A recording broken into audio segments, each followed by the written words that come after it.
Hello everyone, আসসালামু আলাইকুম। Welcome back to my channel FC bakery.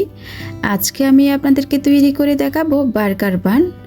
আজকে আমি চুলায় এবং ওভেনে দুইভাবে তৈরি করে দেখাবো।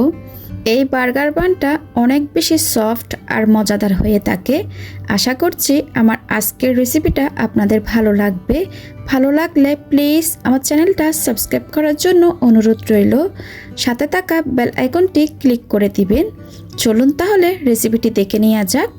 প্রথমে নিয়ে নিচ্ছি হালকা কুসুম 1 কাপ পরিমাণ দুধ।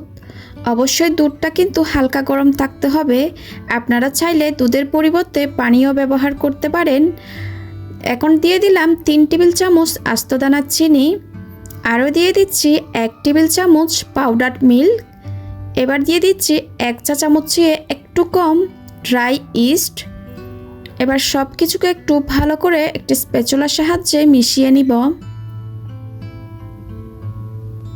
সব কিছু একটু ভালোভাবে মিশিয়ে নেওয়া হয়ে গেছে। এই পর্যায়ে আমি 2 কাপ পরিমাণ দিয়ে দিব ময়দা। আপনারা অবশ্যই ময়দাটা ব্যবহার করার চেষ্টা করবেন। আমি কিন্তু এই ইস্ট আর পানির মিশ্রণটা 10 মিনিটের জন্য ঢেকে রাখি নাই। আপনারা এইভাবে সরাসরি ব্যবহার করতে পারবেন। দিয়ে দিলাম 1/2 চা চামচ লবণ বা স্বাদ অনুযায়ী লবণটা দিয়ে দিবেন।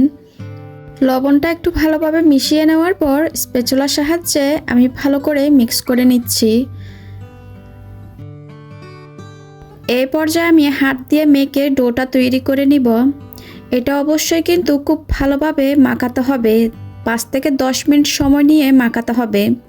এতে করে বার্গার বানটা সফট হবে। এ পর্যায়ে আমি দিয়ে দিচ্ছি 2 টেবিল চামচ রান্নার তেল। আপনারা চাইলে তেলের পরিবর্তে গলানো বাটারও দিতে পারবেন।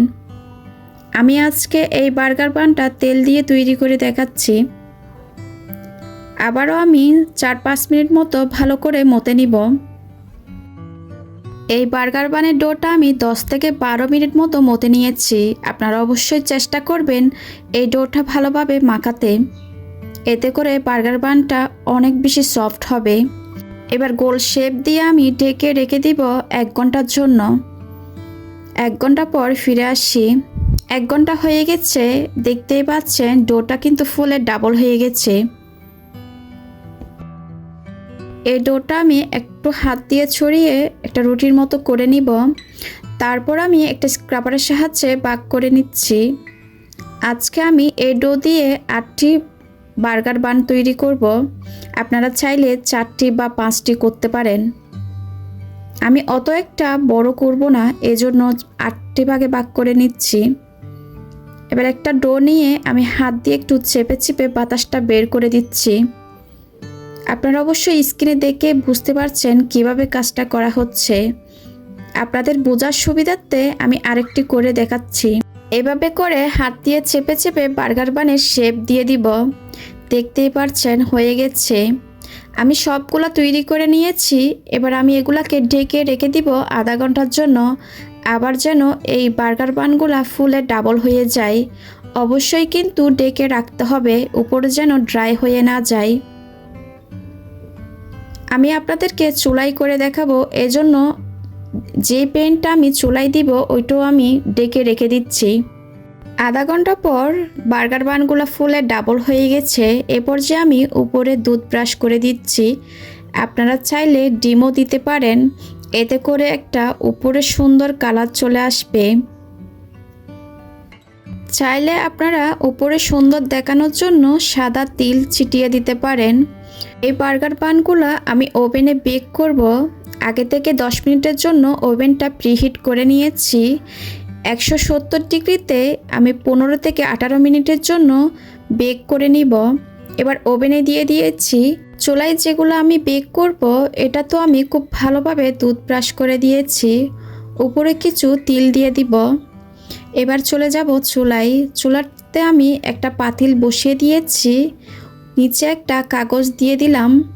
এবার স্ট্যান্ডের উপর আমি বার্গার বান 2টা দিয়ে দিলাম। আর পাতিলটা আমি 10 মিনিটের জন্য প্রিহিট করে নিয়েছি। এবার ঢাকনা দিয়ে দিব 15 থেকে 20 মিনিটের জন্য। যে বার্গার বানগুলো ওভেনে দেওয়া হয়েছে এটা হয়ে গেছে। আমার 18 মিনিট মতো সময় লেগেছে।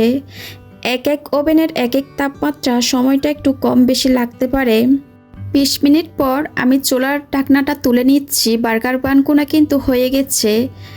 আমি হাতে একটা নিয়ে দেখাচ্ছি। বার্গার বান যেটা ওভেনে করা হয়েছিল, এটা কিন্তু চুলাই করা হয়েছে। নিচের দিকে তাপটা একটু বেশি লাগে, এই জন্য কালারটা একটু বেশি আসে।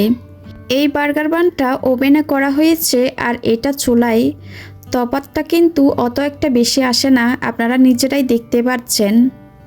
এই বার্গার বানগুলা কিন্তু অনেক বেশি সফট হয়ে থাকে, দেখতেই পাচ্ছেন কতটা সফট হয়েছে। আর খেতে কিন্তু অসাধারণ হয়ে থাকে। আপনারা বাসায় একবার হলো ট্রাই করবেন। আশা করছি আমার আজকের রেসিপিটা আপনাদের ভালো লেগেছে। ভালো লাগলে প্লিজ আমার চ্যানেলটা সাবস্ক্রাইব করার জন্য অনুরোধ রইল। আজকের মতো বিদায় নিচ্ছি। সবাই খুব ভালো থাকবেন। আল্লাহ হাফেজ।